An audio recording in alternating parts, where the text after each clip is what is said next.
All right, welcome back to Mr. P Helps with Precal. This is Unit 3, Topic 1, Lesson number 2. Once again, we're going to continue with trig ratios, starting off with the warm-up, which is just like we did on the last video. So -2, -5. So if this is -2 and then this is down 5, I'm looking for what would the hypotenuse be. So that's 2 squared, which is 4, plus 25 equals c squared.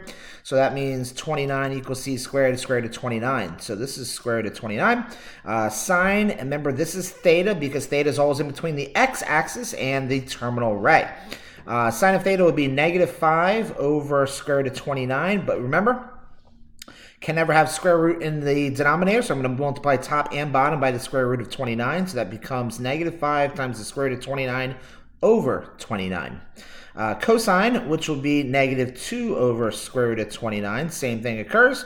Remember, a negative divided by a negative is a positive. Oh, wait, sorry, -2 over square root of 29, not negative. So that's going to be -2 times the square root of 29 over 29. Tangent is going to be -5 over -2, which is just basically 5 over 2. Cotangent will obviously be the opposite, which is be 2 over 5. This one, remember, I'm going to flip this one instead of this one because it's got the radical on the bottom. So when I flip it, square root of 29 over -5. It's going to have the radical on top. And then secant is the reciprocal of cosine, so flip this one. So that would be square root of 29 over -2. All right, same steps over here. -1, -3 would be like this. -1 squared is 1. 1 plus 9 is 10. So 10 equals c squared, square root of both sides gives me square root of 10 as the hypotenuse. All right, so the sign is right here. I made the triangle a little bit too small, but okay. -3 over square root of 10. Multiply both sides by square root of 10. You get -3 square root of 10 over 10.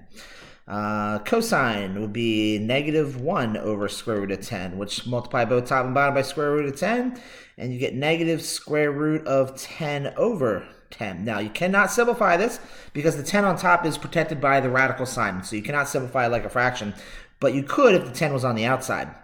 Tangent would be opposite over adjacent, so that'd be -3 over -1, which is the same thing as +3. And cosecant, so that's going to be the reciprocal of sine, so that's square root of 10 over -3.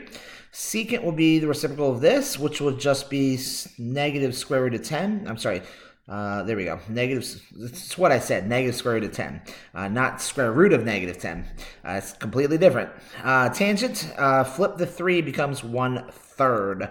All right, so I got another question just like these two practices here. A little bit more spaced out. So this is -5, and then this is going to be 12. Then what would this be? We've done these before. 5, 12, 13, remember, is the perfect square here. Just to prove that, so that'd be 25 plus 144 equals c squared. Add them together, you get 169. And then the square root of 169 is 13. Okay, so now this is theta right here, so opposite over hypotenuse, so that's 12 over 13. Cosine would be -5 over 13. Tangent would be 12 over -5. Cosecant would be 13 over 12. Secant would be 13 over -5. And cotangent would be -5 over 12. All right, so moving on. So now we're going to be talking about reference angles. Let me move myself here. So we're talking about if I give you an angle, which in this case we just say theta, where would its reference angle be? Remember, reference angle, before I go any further, is the angle created, it's an acute angle created between the x-axis and the terminating ray. So if this is a 30-degree angle, remember we always start at the initial ray, which is on the x-axis on the positive side, and you go 30 degrees like this, there you go. So you have a 30-degree angle. If I go 150 degrees, it's going counterclockwise, that's 90 degrees, and then I go a little bit further, 150 would be somewhere around right here. So that's a 150-degree angle, which means this would be a 30-degree angle. Because 150 plus 30 makes 180. So the reference angle is 30 degrees. 90, 180, then right here would be 210 degrees, which means this reference angle is also 30 degrees because 180 plus 30 makes 210 degrees. So this is 90, 180, 270, 330 would be somewhere around right here, which means this is 30 degrees. Now, what can I say about all these 4 examples? That all 4 examples had a reference angle of 30 degrees. They all happen to be in different quadrants, but they all have exactly the same reference angle. Now, all 4 of these examples have the exact same thing occur, so I'm not really going to go through this, but they're all 45 degrees. So that one ends up here. This one ends up here, 45 degrees. This one ends up here, 45 degrees. And this one ends up here, 45 degrees. Now remember, the reference angle is always the closest. So this is closest to the x-axis. You don't go the other way around because it's always going to be an acute angle. Those are called your reference angles. All right, so what if I give you the reference angle? Let's see, what is the reference angle for the following? Okay, so 400 degrees. So that would be 90, 180, 270, 360, but we got to go a little bit further. We're going to go 40 degrees further. So because 400 minus 360 is 40 degrees. Negative angles means that they go clockwise. They go backwards. That's 90, not quite 180, so that would be negative 125. And if you subtract 180 minus 125, you get 55-degree reference angle. Negative 67 would just be right here, so that's a 67-degree reference angle. 700 degrees would be 90, 180, 270, 360. Okay, I don't know them all, but I do know that 720 is two full circles. That's two 360-degree angles, which means this reference angle is 20 degrees. It's 20 degrees short of two full circles. All right, so now it says, what if I give you the reference angle and you're being asked to find the actual angle? Well, if you know halfway around is 180 degrees, and then you subtract 42 degrees from that, and then you end up getting 38 degrees, 138. So this is 138 degrees because 180, which is halfway around, like I said, minus the 42 reference angle, means this side is 138. What if it's in the third quadrant? So then it would be 180 plus 78 more, which is going to give you 258. 258 from here to here.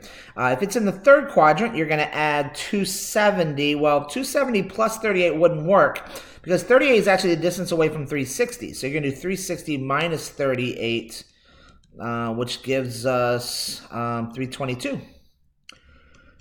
And this one is 25 degrees, 25 degrees. Now keep in mind that all of these questions here actually had multiple answers because I didn't have to go positive. I actually could have gone negative. I could have said negative 180 plus the 42, and that would have also worked. And these are what we call coterminal angles, which means that they're two angles that terminate in the exact same place, which I believe I'm going to talk more in detail in the next video. So talking about, this is quadrant 1, this is quadrant 2, this is quadrant 3, and this is quadrant 4. And keep in mind that if this is the origin, any number that's positive is going to leave you in the first quadrant. So positive means to the right, positive number means up, so first quadrant. If it's negative positive, it's in the second quadrant. If it's negative negative, it's in the third quadrant, and positive negative would be in the fourth quadrant. Anytime you go counterclockwise, that means anytime you have a positive angle, you're going counterclockwise. And if you're going negative, then you're going clockwise. And angles that terminate in the same place, like if I told you this was a 30-degree angle, then negative 330 would also terminate in the same place. And those are called coterminal angles because they terminate in the same place. And the last slide before I end this video, quadrants, well, you know 0 to 90 is quadrant 1, 90 to 180, 180 to 270, 270 to 360. Okay, that's pretty basic. What if I want to find the reference angle depending upon which quadrant it's in? Well, whatever the angle is, that is your reference angle. So just theta, which just happens to be what the angle is, that would always be your reference angle if it ends up in quadrant 1. Unless it's more than 360, then that would be different. Then it would be, theta minus 360. If it's in quadrant 2, and let's say we have an angle that's like this, then I would do 180 minus theta to get the reference angle, because 180 would be halfway around, minus this part would leave you with this reference angle left over. And what if I want to do it in quadrant 3? So that would be 180 plus... so 180 plus, theta minus 180. So I'm taking the angle and I'm subtracting 180 from it, and then that's going to give me the leftover. And then this last one will be all the way around, but it's going to be 360 minus the angle, because that's going to give you what's left over. All right. And that's it. All right, thanks again for watching, and I'll see you on the next video. Have a great day.